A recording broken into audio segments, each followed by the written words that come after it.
Patuloy pa rin ang asphalt overlaying at concrete reblocking sa ilang bahagi ng EDSA.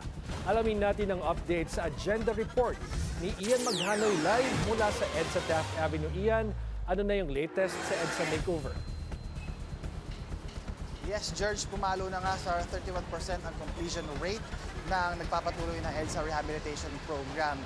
Isang buwan yan matapos na simulan ng Department of Public Works and Highways ang programa noong December 24, 2025. Sa isang pahayag, sinabi ng DPWH na tugon ito ng ahensya sa direktiba ni PBBM na pabilisin ang pagkukumpuni nito upang agad na madaanan ng mga motorista. Tulad ng dati, papatuloy ang asphalt overlaying tuwing alas 10 ng gabi hanggang alas 4 ng madaling araw na lamang upang hindi makabala sa mga motorista.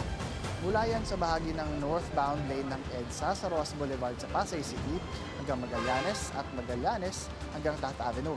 Sa southbound naman, nagsisimula ang pag-aspalto sa Taft Avenue hanggang Roas Boulevard na magpapatuloy raw hanggang sa mga susunod na linggo.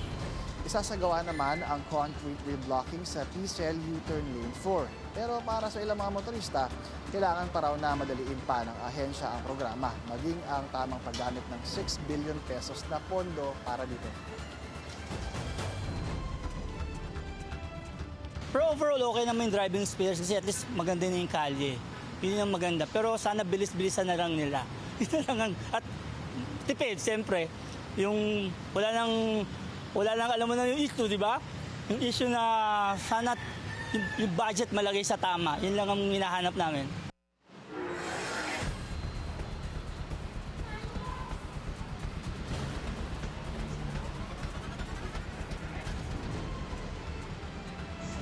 George, hanggang sa ngayon ay nagpapatuloy naman ang abiso ng Department of Public Works and Highways sa mga motorista na gumamit muna pansamantala ng mga alternatibong ruta para hindi maipit sa traffic. At speaking of traffic, makita nyo dito sa aking likuran ang southbound lane ng EDSA Taft kung saan makikita ang traffic build-up. Pero kapag pumaning naman kayo sa kabilang parte o left part of your screen, makikita nyo naman ang northbound lane ng EDSA Taft kung saan maluwag na maluwag yung daloy ng trapiko.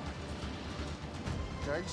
Oo nga, Ian, pupunahin ko nga sana yung nakikita natin sa screen natin na traffic dyan sa likod mo.